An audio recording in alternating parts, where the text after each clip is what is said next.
Assalamualaikum everyone. Hope you are well by the grace of Almighty Allah. Welcome to my channel Learning English School. Today we are going to learn about future indefinite tense. আজকে আমরা ভবিষ্যৎকাল সম্পর্কে শিখব।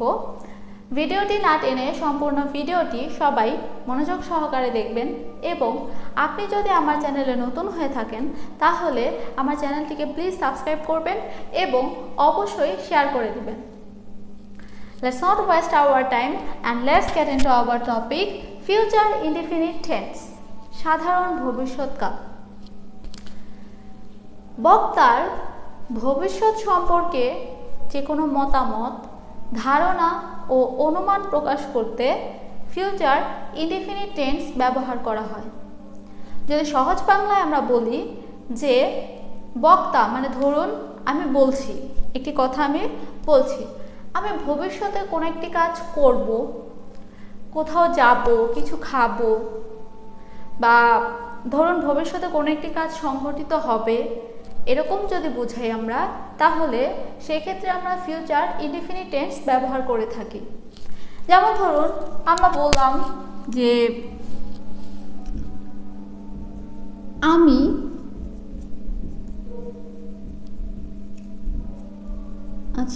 বললাম আমি ফল খাবো, আমি ফল খাবো।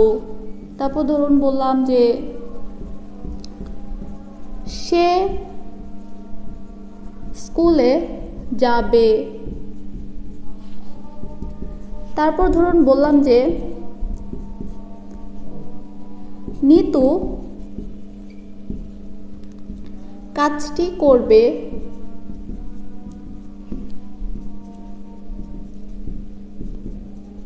তারপর বললাম যে তারা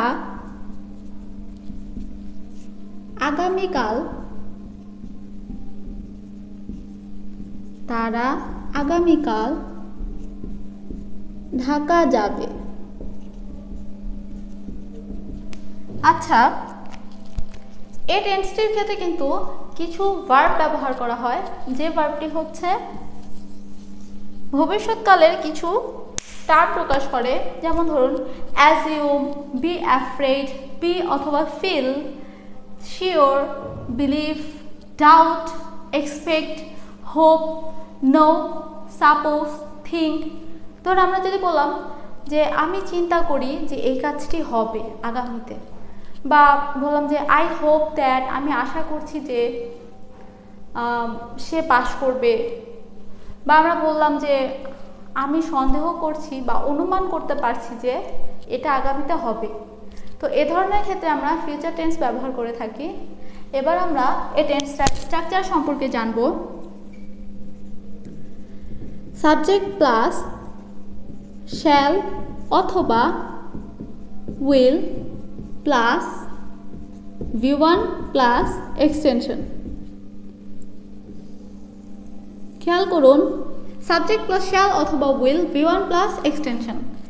এখন আমরা অনেকে প্রবলেমে পড়ি যে কোন সাবজেক্টের সাথে শ্যাল বসাবো, কোনটার সাথে উইল বসাবো।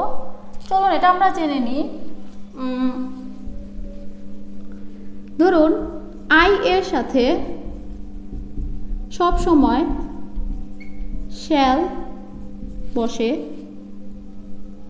আই এবং উইয়ের সাথে সব সময় শ্যাল বসে, বাকি সবার সাথে উইল বসে। বাট আপনি আই উইয়ের ক্ষেত্রেও উইল ব্যবহার করতে পারেন, এতে কোনো প্রবলেম নেই। তাহলে কি হলো? আই আমি, উই আমরা। আই এবং উইয়ের সাথে শ্যাল বসে, বাকি সবার সাথে উইল বসে। বাট আপনি আই এবং উইয়ের সাথেও উইল ব্যবহার করতে পারেন, নো প্রবলেম।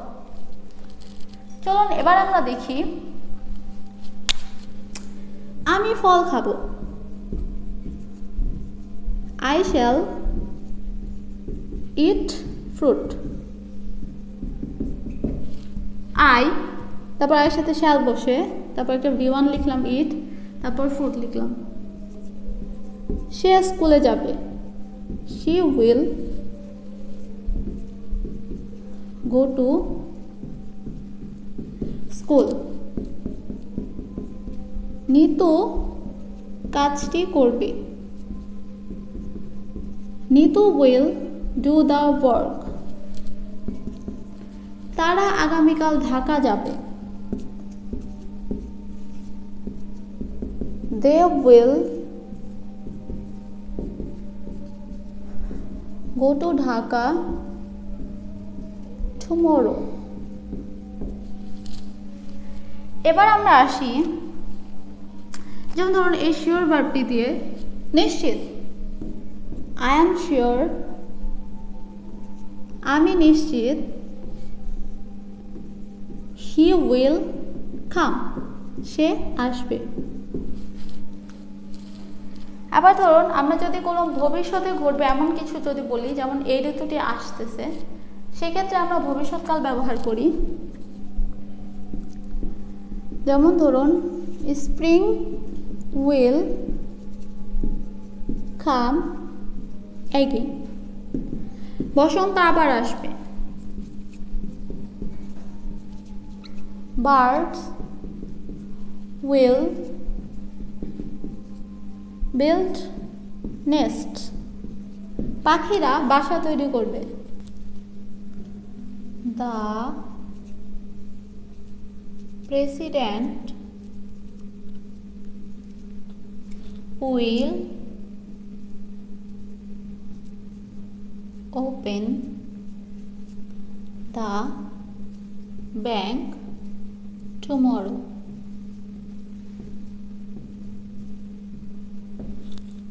রাষ্ট্রপতি আগামীকাল ব্যাংকটি উদ্বোধন করবেন।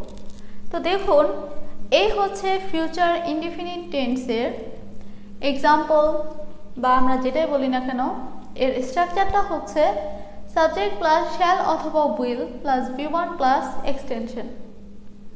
ধরুন আমরা কোনো কিছুর ব্যাপারে নিশ্চিত, যে বললাম আমি নিশ্চিত সে ফিরে আসবে, আমি নিশ্চিত সে এটা পারবে, আমি নিশ্চিত সে পরীক্ষায় পাশ করবে। তো এ ধরনের কথার ক্ষেত্রে কিন্তু আমরা ফিউচার ইনডিফিনিট টেন্স ব্যবহার করে থাকি। যেমন আমরা বলেছিলাম আমি নিশ্চিত সে আসবে, আই এম শিওর, আমি নিশ্চিত সে আসবে, হি উইল কাম, সে আসবে, উইল প্লাস V1, সে আসবে। বসন্ত আবার আসবে, এরকম ক্ষেত্রে যেমন ধরুন ভবিষ্যতে কোনো একটি কাজ সংঘটিত হবে, এরকম যদি বোঝাই আমরা, যেমন ধরুন আমরা বললাম একটা ঋতুর নাম বসন্ত আবার আসবে, স্প্রিং উইল কাম অ্যাগেইন, বসন্ত আবার আসবে। এটা আমরা ভবিষ্যৎকালের একটা সম্ভাবনার কথা বললাম যে বসন্ত আবার আসবে। তো এই ক্ষেত্রে আমরা ইনডিফিনিট টেন্স ব্যবহার করব ফিউচার। পাখিরা বাসা বানাবে, বার্ডস উইল বিল্ড নেস্ট, পাখিরা বাসা বানাবে। সো এটাও আমরা ফিউচার টেন্সের ক্ষেত্রে বললাম যে পাখিরা বাসা বানাবে, বার্ডস উইল বিল্ড নেস্ট। রাষ্ট্রপতি আগামীকাল ব্যাংকটি ওপেন করবেন, the president will open the bank tomorrow. তো এই ছাড়াও আমরা নর্মালি যেগুলো বলে থাকি যে আমি ঢাকা যাব, I will go to Dhaka, আমি আগামীকাল ঢাকা যাব, I will go to Dhaka tomorrow. সে স্কুলে যাবে, she will go to school. আমি ফল খাবো, আই উইল ইট ফ্রুট অথবা আই শ্যাল ইট ফ্রুট। দেখুন আমরা কিন্তু আই এর সাথে শ্যাল বসে, বাট আমরা কিন্তু এদের সাথে উইলও ব্যবহার করতে পারি। তো আমরা উইলই বলছি। ধরুন আমি ফল খাবো, আই উইল ইট ফ্রুট। আমি ভাত খাবো, I will eat rice. Nitu কাজটি করবে, Nitu will do the work. তারা আগামীকাল ঢাকা যাবে, they will go to Dhaka tomorrow. তো এইভাবে 8টি যে প্রোনাউন থাকে, I, we, you, they, he, she, it, নেই, মানে যে কোনো ধরনের নাম, তো এই প্রোনাউন দিয়ে আমরা কিন্তু সিকোয়েন্সলি স্টেপ বাই স্টেপ বিভিন্ন ধরনের ভার্ব ব্যবহার করে আমরা সেন্টেন্স মেক করতে পারি। সো সবার আগে আমাদেরকে ভার্বগুলো শিখতে হবে, যেমন ইট খাওয়া, স্লিপ ঘুমানো, ডু করা, গো যাওয়া। তো এই ভার্বগুলো শিখে এগুলোর V2 এবং V3 ফর্মটা শিখবো আমরা। এগুলো শিখে এরপর আমরা এই যে টেন্স শিখলাম এই অনুযায়ী আমরা সেন্টেন্স মেক করতে পারবো এবং অবশ্যই কোনটা কোন সময়ে কোন কাজটি হয়েছিল এটা অনুসারে আমরা সিম্পলভাবে ইংরেজি তৈরি করতে পারবো। এবং ইংরেজিতে কথা বলতে গেলে এবং লিখতে গেলে কিন্তু আপনাকে অবশ্যই টেন্স জানতে হবে এবং সেটা কোনোভাবেই শর্টকাট শিখলে হবে না।